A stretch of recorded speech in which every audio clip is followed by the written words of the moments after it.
going to start here, and I am just going to plop into my search Alzheimer's disease and see what comes up.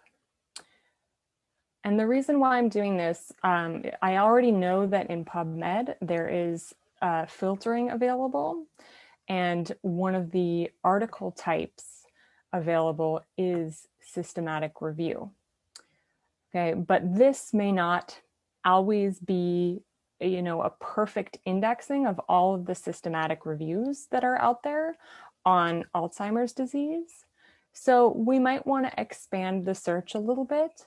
And a good route to do that would be to go into the advanced search.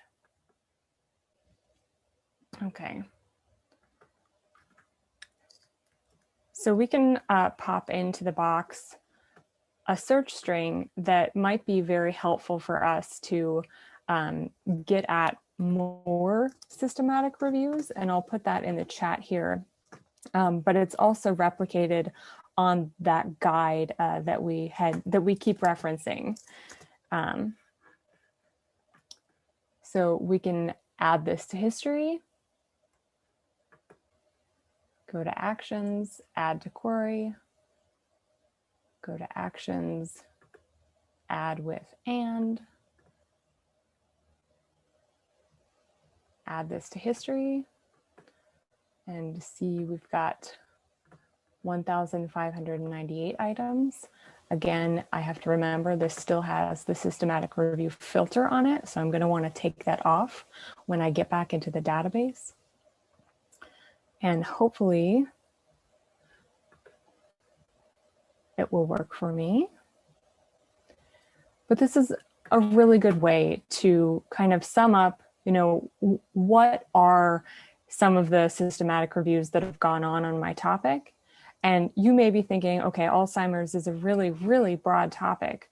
But I actually might encourage you to be broader in your initial searching for systematic reviews, because you're not only looking for your specific topic, you're also looking for reviews that might be adjacent to it, or where your review is going to fit into the landscape of different reviews.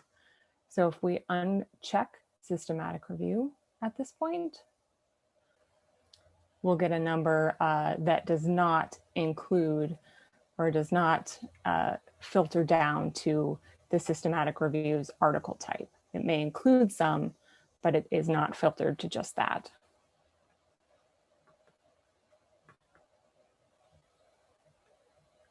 So I can start looking through these, read through the methodologies, start tracking what's going on, start tracking, okay, are they all using Prisma? Are they all using one thing or another? And really set some benchmarks for myself in my own systematic review process.